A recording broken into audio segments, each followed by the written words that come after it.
జూలైలో జరిగిన బ్రిటన్ ఎన్నికల్లో కన్జర్వేటివ్ పార్టీ ఘోర పరాజయం పాలైంది. దాదాపు 14 ఏళ్ల పాటు పాలించిన ఆ పార్టీకి ఘోర పరాభవం తప్పకపోవడంతో పార్టీ బాధ్యతల నుంచి మాజీ ప్రధాని రిషి సునాక్ తప్పుకున్నారు.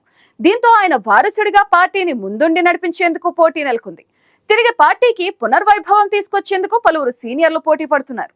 దాదాపు నెల రోజుల పాటు సాగే ఈ ప్రక్రియలో ఎవరు విజయం సాధిస్తారనేది ఉత్కంఠగా మారింది.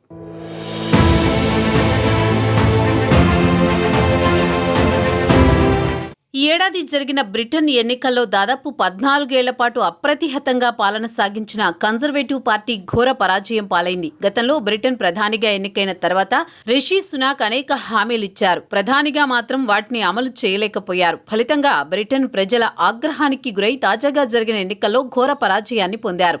వాస్తవానికి ఈ ఏడాది చివర్లో ఎన్నికలు జరగాల్సి ఉండగా కన్జర్వేటివ్ పార్టీపై వ్యతిరేకత పెరగకముందే ఎన్నికలకు వెళ్లడం మంచిదని భావించిన రిషి సునాక్ ముందస్తు ఎన్నికలకు వెళ్లారు. అయినప్పటికీ ఆయన పార్టీకి ఓటమి తప్పలేదు. బ్రిటన్ ఆర్థిక వ్యవస్థను పరుగులు పెట్టిస్తానని, వలసదారులను అడ్డుకుంటామని అనేక హామీలిచ్చిన రిషి సునాక్ వాటిని అమలు చేయకపోవడంతో బ్రిటన్ ఓటర్లు ఆయనకు ఎన్నికల్లో ఓటమినందించారు. దీంతో ఇప్పుడు రిషి సునాక్ వారసునిగా విపక్ష కన్జర్వేటివ్ పార్టీ పగ్గాలు చేపట్టబోయేదెవరన్నది ఆసక్తికరంగా మారింది. కేమీ బేడ్నాక్ సహా పార్టీకి పరమవిధేయుడైన జేమ్స్ క్లెవర్లీ దాకా 4 నేతలు ఈ రేసులో ఉన్నారు. ఎన్నికల్లో దారుణ పరాజయంతో నైరాస్యంలో కూరుకుపోయిన శ్రేణుల్లో నూతన జవసత్వాలు నింపగల నేత వీరిలో ఎవరన్న దానిపై త్వరలో స్పష్టత వచ్చే అవకాశం ఉంది.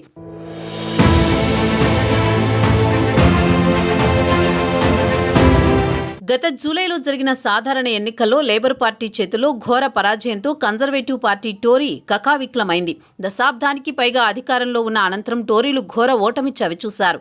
పార్టీ 190 ఏళ్ల చరిత్రలోని అత్యంత దారుణ ఓటమిగా అది రికార్డులకెక్కింది. పార్లమెంటులో టోరీ ఎంపీల సంఖ్య 365 నుంచి 121కి పడిపోయింది. దాదాపు 14 ఏళ్ల పాటు బ్రిటన్ను కన్జర్వేటివ్ పార్టీ పాలించింది. 2022లో కన్జర్వేటివ్ పార్టీలో రాజీనామాల పరంపర కొనసాగుతుండగా ప్రధాని బోరిస్ జాన్సన్ రాజీనామా చేసిన తర్వాత సునక్ కూడా రాజీనామా చేశారు. బోరిస్ జాన్సన్ స్థానంలో లిజ్ ట్రస్ ప్రధాని అయ్యారు. కానీ 45 రోజుల్లోనే ఆమె పదవి నుంచి దిగిపోయారు. అయితే ఆ తర్వాత రిషి సునాక్ ప్రధానిగా బాధ్యతలు చేపట్టారు. ఇలా ఆ పార్టీ వరుసగా ప్రధానుల్ని మార్చడంతో ప్రజల్లో విశ్వాసం కోల్పోయింది. దీంతో ఈసారి ఎన్నికల్లో 121 స్థానాలను కైవసం చేసుకుని విపక్ష స్థానానికి పరిమితమైంది. ఈ నేపథ్యంలో తిరిగి జనాదరణ పొందేందుకు ఏం చేయాలన్న దానిపై నాయకులంతా వర్గాలుగా విడిపోయి వాదనలాడుకుంటున్నారు. వారందరినీ ఒక్కతాటిపైకి తెచ్చి పార్టీకి నూతన దిశానిర్దేశం చేయడం కొత్త నాయకునికి పెను సవాలుగా మారనుంది. భారత మూలాలున్న మాజీ హోంమంత్రి ప్రీతి పటేల్ మెల్ స్ట్రైడ్ తొలి రౌండ్లోనే వైదొలగడంతో రేసులో 4 మిగిలారు. వారిలో క్లెవర్లీకే మొగ్గనున్నట్లు పలు సర్వేలు తేల్చినా టోరీ ఎంపీలు నేతలు జెన్రిక్ వైపే మొగ్గుతున్న సూచనలు కనిపిస్తున్నాయి.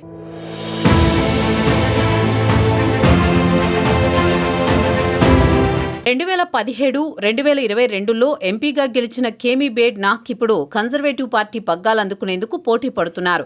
బోరిస్ జాన్సన్ తప్పుకున్నాక పార్టీ నేత పదవికి తొలిసారి పోటీపడి ఆమె 4వ స్థానంలో నిలిచారు.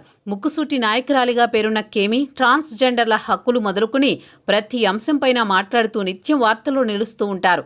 సమర్థులకు కీలక బాధ్యతలివ్వడం ద్వారా పార్టీలో సమూల ప్రక్షాళనే లక్ష్యమని ఆమె చెబుతున్నారు. ఇక 54 ఏళ్ల జేమ్స్ క్లెవర్లీ పార్టీకి అత్యంత నమ్మకస్తునిగా పేరు తెచ్చుకున్నారు. కొంతకాలం సైన్యంలో పనిచేసి పార్టీలో చేరి ఎంపీగా అయ్యాక హోం విదేశాంగ మంత్రిగా పనిచేశారు. పార్టీకి బ్రిటన్లోని నల్లజాతీయుల మద్దతు సాధించి పెట్టే ప్రయత్నంలో తలమునకలుగా ఉన్నారు. అయితే ప్రజల్లో మంచి ఆదరణ ఉన్న నేత కావడంతో పలు సర్వేల్లో ఆయన ముందంజలో ఉన్నారు. ఇక పార్టీలో అతివాద నేతగా గుర్తింపు తెచ్చుకున్న రాబర్ట్ జెన్రిక్ ఈ పదవి కోసం పోటీ పడుతున్నారు. వలసలపై మరింత కఠినంగా వ్యవహరించాలని డిమాండ్ చేస్తున్నారు. వాటి కట్టడికి ఉద్దేశించిన రువాండా స్కీమ్ ఆశించిన ఫలితాలివ్వడం లేదంటూ గత డిసెంబర్లో వలసల మంత్రి పదవి నుంచి తప్పుకున్నారు. మాజీ సైనికుడు టామ్ టూగన్ హార్ట్ సైతం కన్జర్వేటివ్ పార్టీ పగ్గాలు సాధించేందుకు పోటీ పడుతున్నారు. 2022లో పార్టీ నేత పదవికి జరిగిన పోరులో లిజ్ ట్రస్ చేతిలో ఓడారు. టోరీల సారథి ఎంపిక ప్రక్రియ కాస్త సంక్లిష్టంగానే ఉంటుంది. తుది రేసులో ఉన్న 4 నేతలు, పార్టీ ఎంపీలు, ముఖ్య నేతల మద్దతు గెలుచుకోవడం కీలకం. అందుకోసం పలు అంశాలపై తమ వైఖరిని వారు ముందుంచాలి. ఈ ప్రక్రియ తుది దశకు చేరింది. టోరీ ఎంపీలు, నేతలు 4 రోజుల కీలక సదస్సు బర్మింగ్హామ్లో ఆదివారం మొదలైంది. అభ్యర్థులను వారు మంగళవారం దాకా ఇంటర్వ్యూ చేశారు. చివరి రోజైన బుధవారం అభ్యర్థులకు ప్రధాన పరీక్ష ఉంది. ఒక్కొక్కరు 20 నిమిషాల పాటు చేసే ప్రసంగం కీలకం కానుంది. ఎంపీలు, నేతలను ఆకట్టుకునే వారి ఎన్నిక దాదాపు లాంఛనమే అవుతుంది. అక్టోబర్ 9, 10 తేదీల్లో జరిగే టోరీ ఎంపీల ఓటింగ్ ప్రక్రియ అనంతరం చివరికి 2 అభ్యర్థులు రేసులో మిగులుతారు. వారి నుంచి తమ నాయకుడిని ఎన్నుకునేందుకు 1.7 లక్షల పైచిలుకు టోరీ సభ్యులు అక్టోబర్ 15 నుంచి 31 దాకా ఆన్లైన్ ఓటింగ్ ప్రక్రియలో పాల్గొంటారు. విజేత ఎవరన్నది నవంబర్ 2న తేలనుంది.